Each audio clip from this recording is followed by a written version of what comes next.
जी, मेरा नाम इंजीनियर लुकमान ख़ान है और आज मैं इंजीनियर पॉडकास्ट के साथ हाज़िर हूँ जी। मैंने जैसे पहले प्रोग्राम में ये बताया था कि हम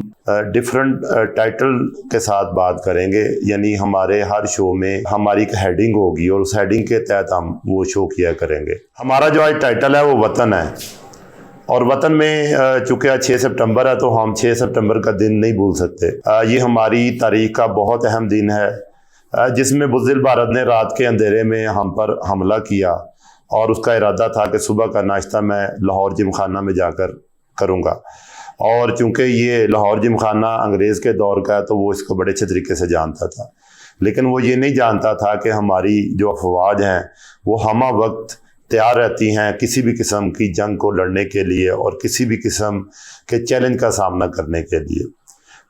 चूँकि उस दुश्मन बुज़दिल ने रात की तारीकी में हमला किया, जैसे ही हमारी कंट्री में फ़ौज को इतला मिली तो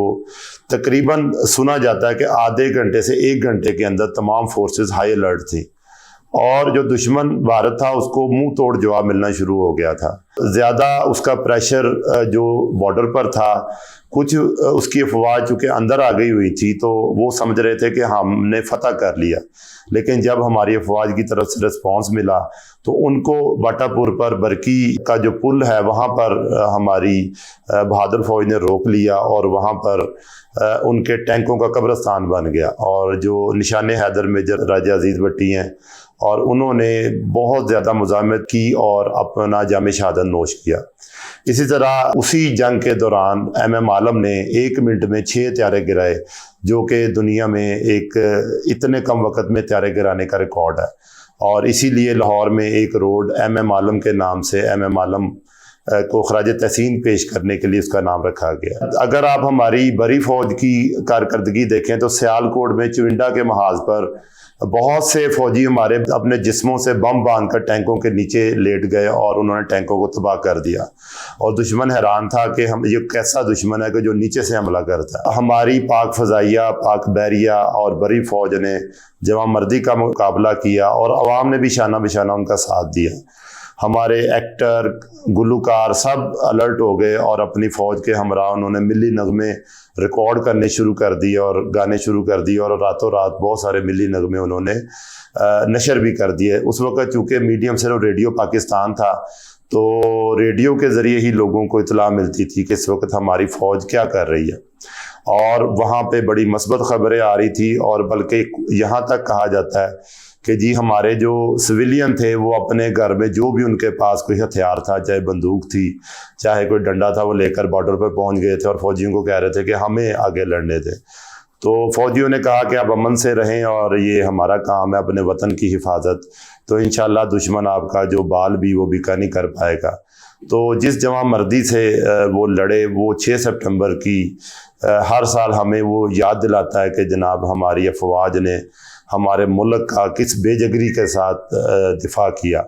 और दुश्मन को आइंदा के लिए बता दिया कि वो दोबारा ऐसी हरकत ना करे। और उसके बाद आप देख लें कि 1965 के बाद दुश्मन सिर्फ 1971 में बांग्लादेश में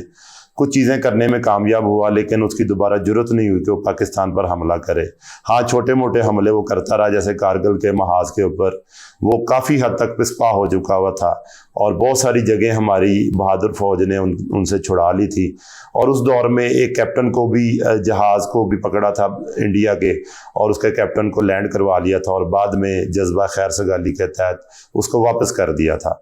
और उसने एक और इरादा किया जब अभिनंदन ने अटैक किया और उसका जहाज़ हमारी बहादुर फ़ज़ाइया ने गिरा दिया और बाद में उसको पकड़ लिया और भारत पूरी दुनिया में चीखने लगा कि जी पाकिस्तान ने ये खिलाफ वर्जी की है, आलमी जंगी कवानीन की खिलाफ वर्जी की है और हमें इस शख्स को वापस किया जाए। तो हमारी दोबारा हमारे हुक्मरानों ने, हमारी अफवाज ने मिलकर उसको खैर सगाली के तहत भारत को वापस किया। अब भारत की बेवकूफ़ी देखें कि जो बुज़दिलाना तरीके से पसपा होकर लैंड जिसने पाकिस्तान पे किया और पाकिस्तानी अवाम से मार भी खाई और हमारे फ़ौजियों ने उसको उससे सारे बयानात भी दिए, तो उसी को उन्होंने जाकर अपने मुल्क का सबसे बड़ा अवार्ड दे दिया। जैसे हमारे यहाँ निशाने अदर होता है, वो उस लेवल का उन्होंने उसको अवार्ड दिया, हालांकि वो यहाँ पर कुछ भी नहीं कर सका था और बल्कि बुज़दिलाना तौर पर उसने अपने जहाज़ को छोड़ दिया था। तो ये दुश्मन का तरीक़ाकार है अपने आप को ऊंचा साबित करने के लिए। और जिस तरह 1965 में हमारी फ़ौज ने दांत खट्टे किए इंडिया के